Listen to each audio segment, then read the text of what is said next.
So just now we talked about at the beginning, there are two types of needs. One is felt needs, one is a heart needs. Now felt needs is a hook needs.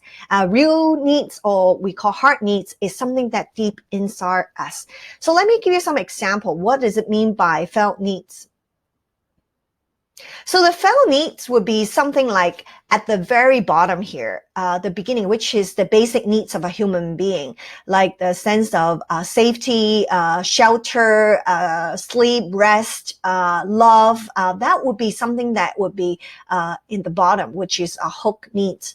And for the real needs would be something that is above the surface, would be on top of these categories at the higher top of the pyramid here, which is the esteem needs, cognitive needs, aesthetic needs, self-actualizations. So hook needs is something that is immediate and conscious, something that, is a hook. So for example, a hook need would be something like, that would grab the immediate attention.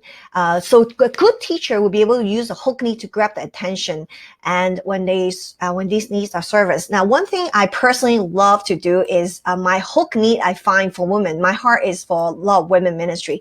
So for one, a hook need would be for women would be beauty.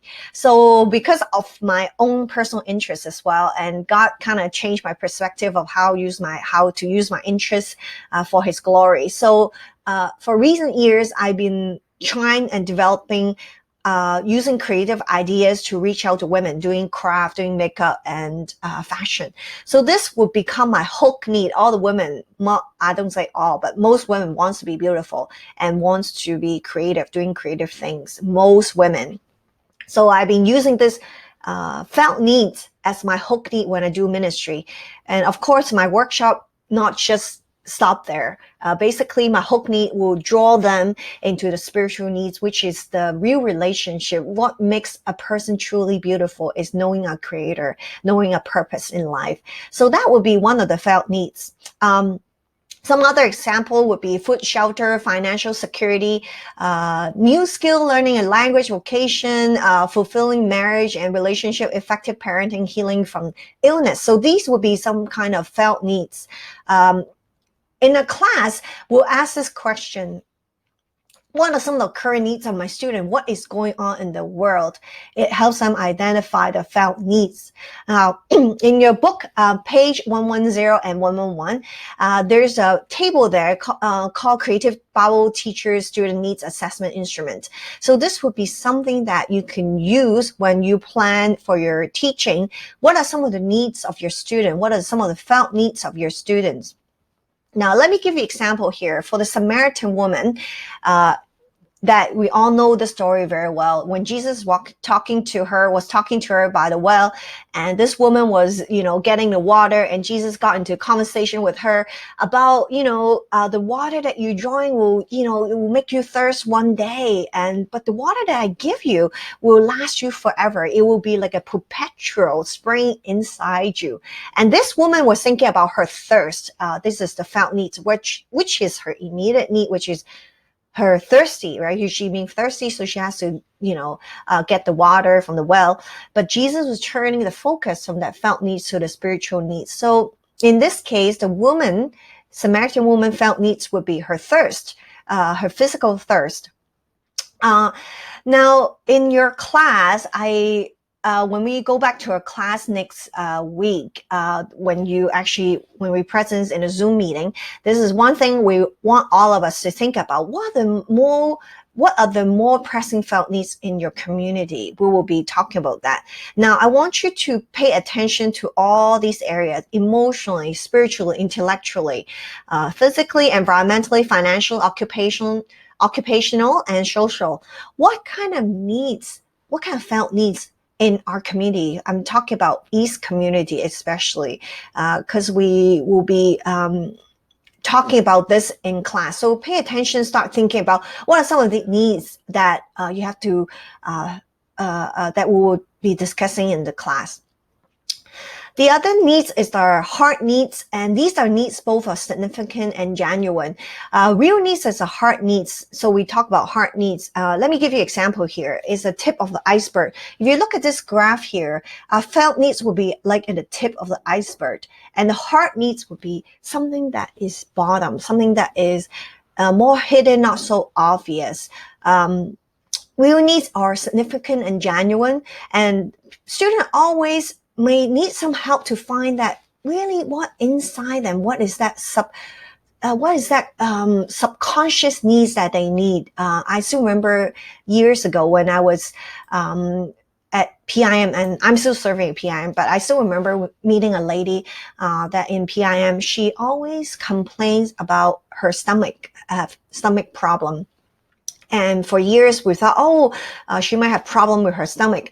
But later on, the more we get to know her, the more we realize the stomach problem actually related to her need wanting to go home, her homesick, the sense of the stress of wanting to go home but not able to go home.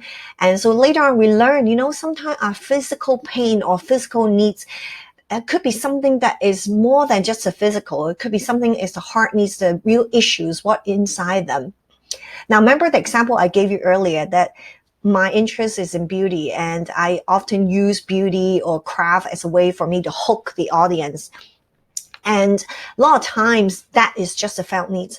But what is the heart needs of women? They want to be loved and valued. That's why they want to look beautiful, because they want to be loved and treasured and accepted. And a lot of time it's our identity issues, that our self-worth, that we want to be beautiful on the physical, so we will be loved and adored by people.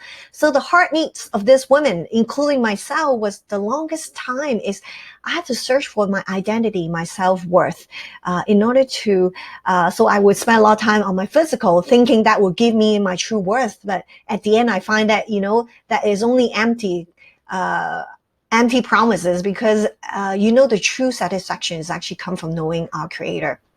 So a good teacher will touch the heart, not just tickle the ears, and also we call heart needs. Now, for example, the Samaritan woman, what is her felt needs? And we talked about her thirst, and her heart needs, her heart issue is the satisfaction of the true living water in her life.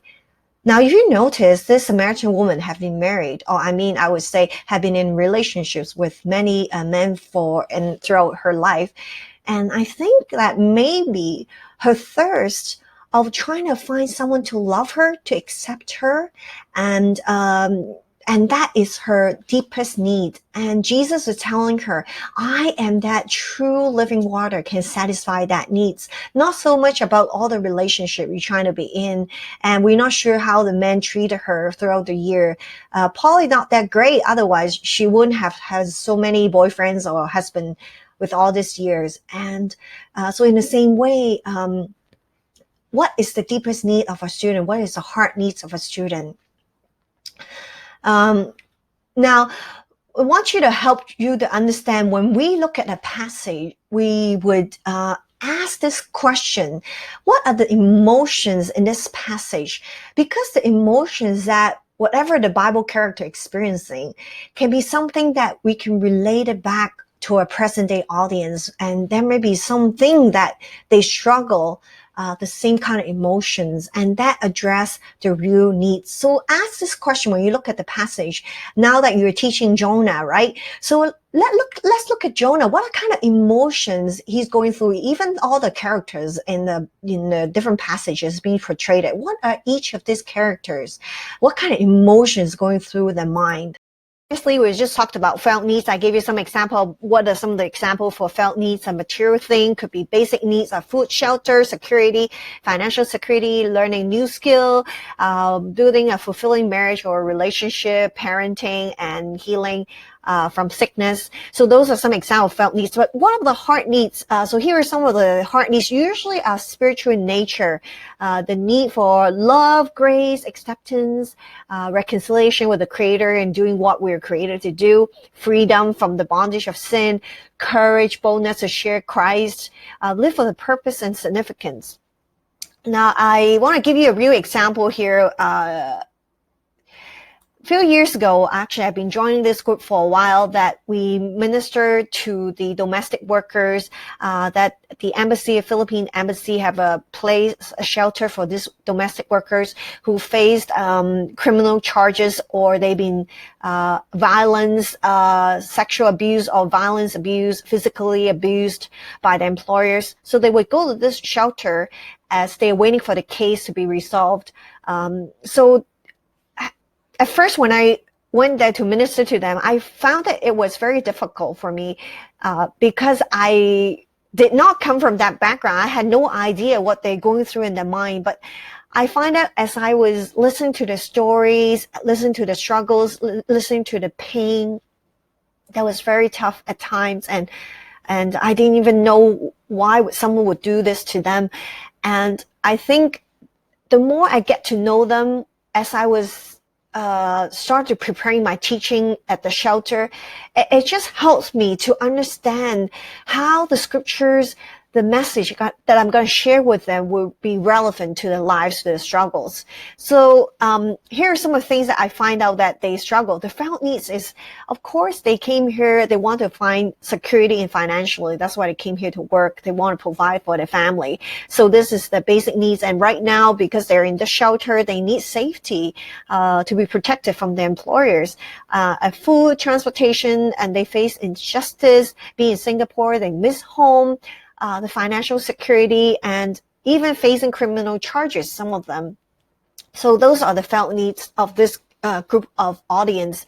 And other needs, the heart needs, which is deeper needs that they have, is the loneliness, the failure, and the fact that they feel very mistreated. They become very fearful, whether they will go to jail, and they feel unaccepted by the society for all their maybe potential criminal records that they face, or the assaults that happen to them, sexual harassment or violence, their worth identity, the hope to find true peace, and the desperation for help in a foreign land. So if I were to use the Samaritan woman to reach out to them, I would definitely think about what are some of the things that the Samaritan woman faced, what kind of emotions that she had been facing in all her lives, probably will be similar to this. So here my summary here. She probably feeling lonely and being a failure and accepted by the society, being with so many men and boyfriends and husband in her life. And she probably trying to find her true identity and her worth. And so this would be something that I would definitely use her emotion, the Samaritan woman, the emotion that she had, and what Jesus talks about, that he is the true living water that can satisfy the soul. And so I definitely would use this angle. How is that the scriptures Jesus is the only one can give you true peace and the true identity in the lives.